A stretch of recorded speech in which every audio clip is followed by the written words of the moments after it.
जुले और नमस्कार साथियों, फिर एक बार लद्दाख के पहाड़ियों से मैं आपसे मुखातिब हूँ। इस बार हम बात करेंगे नई शिक्षा नीति के बारे में, जो कि मेरे ख्याल में भारत में एक क्रांतिकारी परिवर्तन ला सकता है। इस पर बहुत से लोगों ने टिप्पणी की, तो मैंने सोचा कि मैं पूरे शिक्षा नीति पर न बात करूं, बल्कि इसमें से सबसे बड़ी क्रांतिकारी जो बात लगी मैं उस पे बात करूं, और जिससे मेरी ज़िंदगी लगभग 30 सालों से जुड़ी रही है, और वो है शिक्षा का माध्यम, भाषा, मीडियम ऑफ इंस्ट्रक्शन, जो कि इस शिक्षा नीति में कहा गया है कि मदर टंग यानी कि मातृभाषा हो, मादरे जुबान हो। ये एक बहुत ही बड़ी तब्दीली ला सकती है हमारे इस देश में, और इस पर मुझे डर ये है कि हम कहीं अपने नादानियों के वजह से, असमंजस के वजह से, ये एक बहुत बड़ी जो अपॉर्चुनिटी है, मौका है, वो हमारे हाथ से न चला जाए। क्योंकि बहुत से लोग ये भी कह रहे हैं कि अंग्रेजी को हटाकर अगर हम मातृभाषा को माध्यम करें तो हमारे बच्चे क्या पिछड़ नहीं जाएंगे, क्या वो आईटी और आईआईटीज़ में जा पाएंगे दुनिया के स्तर पर। तो इस बारे में मैं आपसे अपना और कुछ खास लोगों के जो अनुभव हैं वो बांटना चाहता था। सबसे पहले तो अपना बांटूं। मैं लद्दाख में लगभग 30 वर्षों से शिक्षा के ही क्षेत्र में काम करता आया हूं।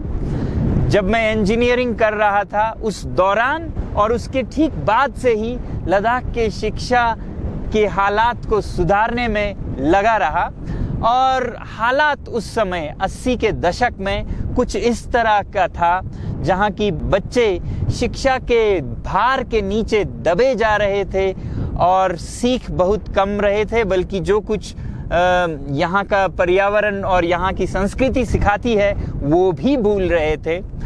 और भाषा की हालत, शिक्षा माध्यम की हालत कुछ इस तरह थी जहाँ एक लद्दाखी बच्चे को घर में माँ एक सेब दिखाकर बोलती खुशू, और फिर स्कूल में जाते तो वहाँ मास्टर जी शुरू के कक्षाओं में उर्दू मीडियम हुआ करता था, तो एक सोटी लेके बोलते थे सेब, बच्चा परेशान। और फिर 6 साल के बाद ये मास्टर भी नए सिरे से एप्पल बोलने लग जाते थे।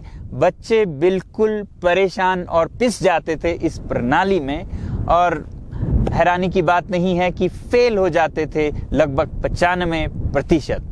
तो लद्दाख में इन हालातों से जूझता हुआ 30 सालों से आया हूं। तो जब ये नई शिक्षा नीति मेरे हाथ लगी तो मेरे खुशी का तो ठिकाना नहीं रहा। जिन भी बातों पर हम वकालत करते आए हैं बदलाव की, वो सब इस नीति में थी।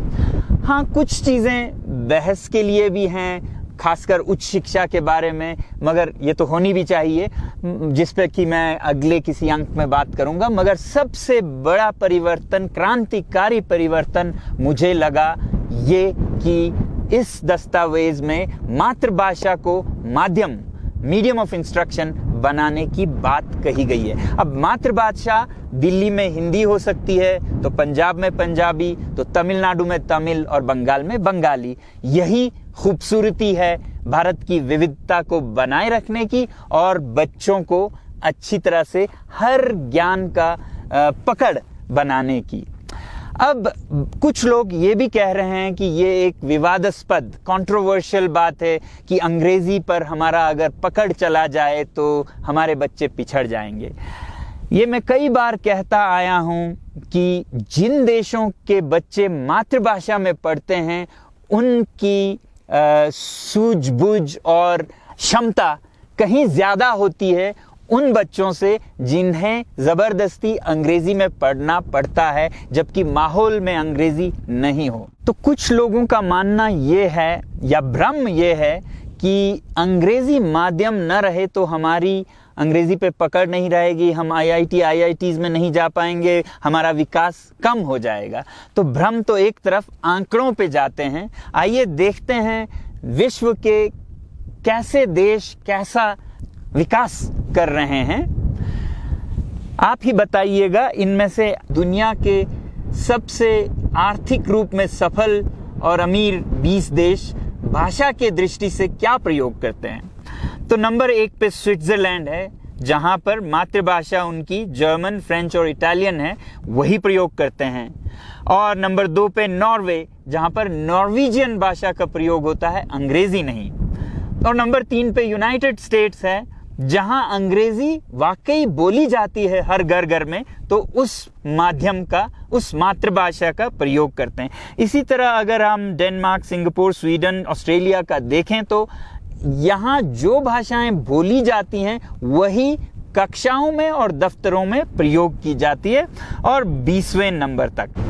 अब हम देखते हैं दुनिया के सबसे गरीब 20 देशों के आंकड़े, और ये देश ज़्यादातर अफ्रीका में हैं। आप देखेंगे कि लगभग सभी 20 गरीब देश यूरोप के अंग्रेज़ी या फ्रेंच या पोर्चुगीज़ में अपने दफ्तर और विद्यालय चलाते हैं, और हम देख रहे हैं कि वो दुनिया के सबसे गरीब देशों में हैं। तो फैसला आप पर छोड़ता हूं कि आप भारत को दुनिया के सबसे गरीब तरीन देशों में देखना चाहेंगे या फिर सबसे सफल देशों में देखना चाहेंगे। दोस्तों, ये एक गुलामी की मानसिकता है जो हमें ये सोचने पे मजबूर करती है कि जो हमारे साहबों की, मास्टर्स की जो ज़बान थी वही ज़बान सबसे बेहतर है। और गुलामी का दूसरा नतीजा ये है कि अपनी हर कुछ हमें छोटी, तुच्छ, हीन दिखने लगती है, चाहे वो हमारी भाषा हो, वेशभूषा हो या संस्कृति। साथियों, जहाँ एक तरफ शिक्षा के बारे में आम जनता की धारणा ये है कि सबसे अच्छी शिक्षा प्राइवेट स्कूल्स, जो कि इंग्लिश मीडियम में 3 साल के उम्र से ही शुरू करते हैं, उनके बच्चे सबसे आगे होते हैं। तो मैं आज आपको 2 ऐसे विद्यालय प्रणालियों के बारे में बताना चाहूँगा जो कि अंग्रेजी माध्यम में नहीं, मातृभाषा में अपनी शिक्षा चलाते हैं और उच्चतरीन परिणाम भी दिखाते हैं। उनमें से एक है दिल्ली में स्थित सरदार पटेल विद्यालय। ये विद्यालय दिल्ली के प्राइवेट स्कूलों में, निजी स्कूलों में नंबर 1, 2, 3 में हमेशा रही है। तो ये विद्यालय प्री प्राइमरी से लेके 5वीं कक्षा तक हिंदी, जो कि दिल्ली की मातृभाषा है, इस भाषा में अपने स्कूल को चलाते हैं। आइए इस विद्यालय के प्रधान अध्यापक अनुराधा जी से सुनते हैं उनका क्या अनुभव रहा है।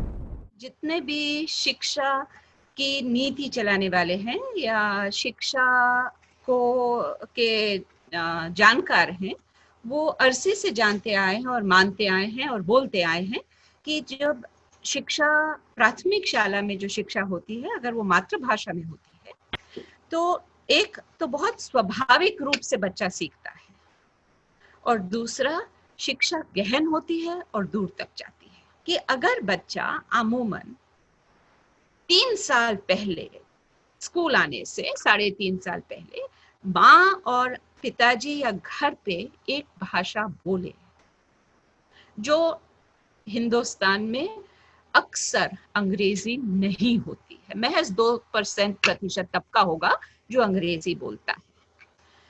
अगर वे विद्यालय आते हैं या सीखने का कार्यक्रम शुरू करते हैं, हम पहले तो उन्हें यह कह देते कि तुम अपनी भाषा तो भूल जाओ, हम तुम्हें अलग भाषा सिखाएंगे। बच्चा वहीं प्रश्न पूछना और जिज्ञासा पे एक थोड़ा सा रोक लगना शुरू हो जाता है। भारत की एक वास्तविकता ये मानी जाती है कि आगे चलकर हर चीज अंग्रेजी में है, तो बहुत लोग इस पे शक करते हैं कि अगर वो हिंदी से शुरू करें तो क्या वो आईआईटीज में या आईटी सेक्टर में या दुनिया के स्तर पर जा पाएंगे। तो इस बारे में आप क्या कहेंगे?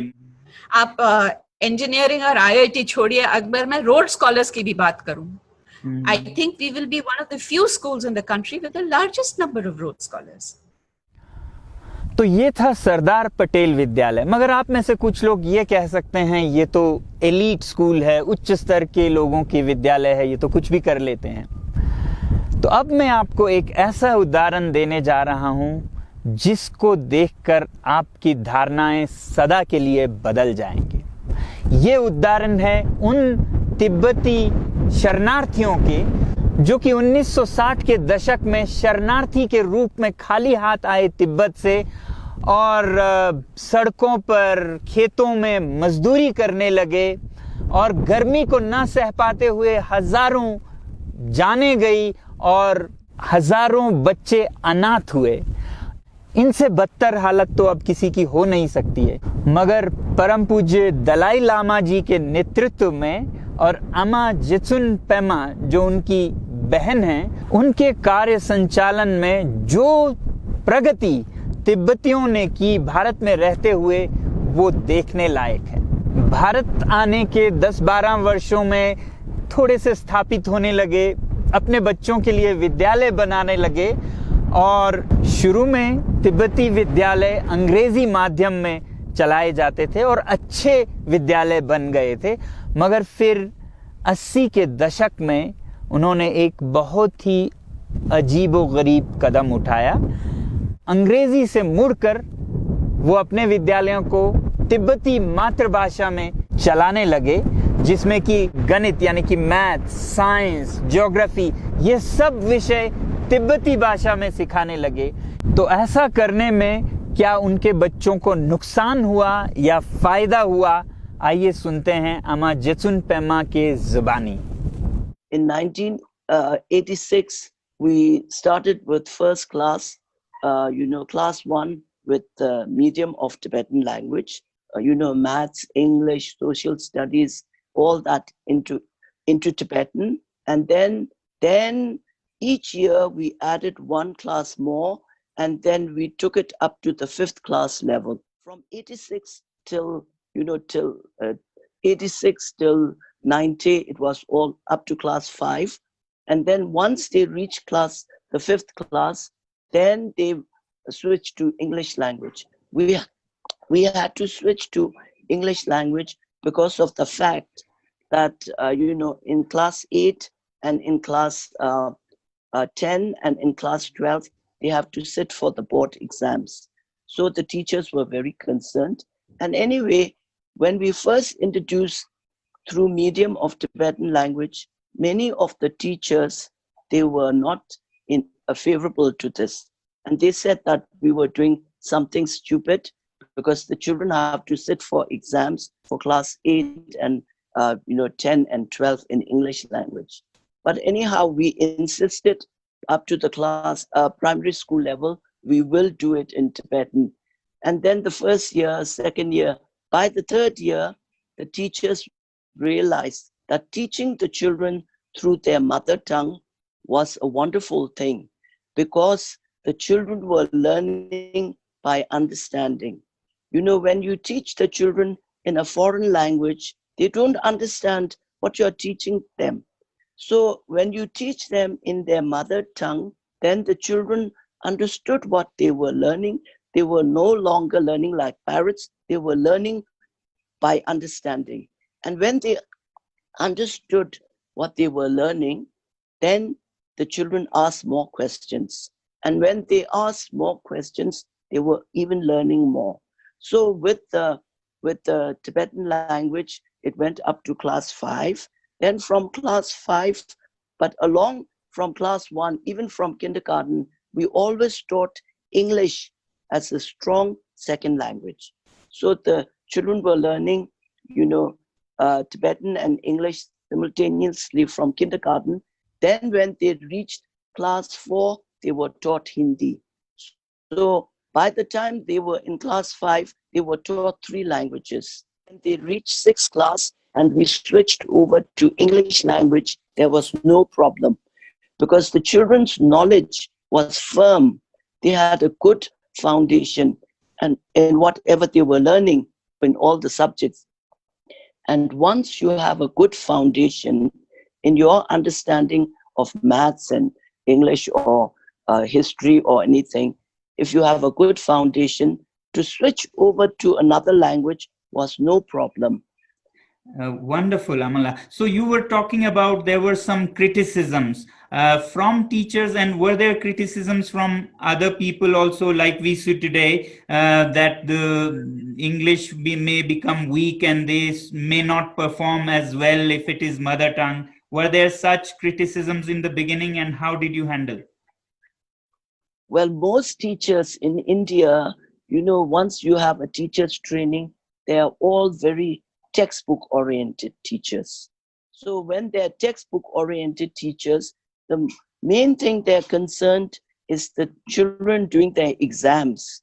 But actually, even if you're doing your exams, if you understood the subject better, you do better in your exams. So the teachers, of course, thought that teaching them in Tibetan medium, they would not know English when they had to sit for an examination. But then after, the first batch of children who learned through Tibetan medium, when they reached the, 8th class and had to do an exam of the board, they did much better than the other students who were taught through medium of English language.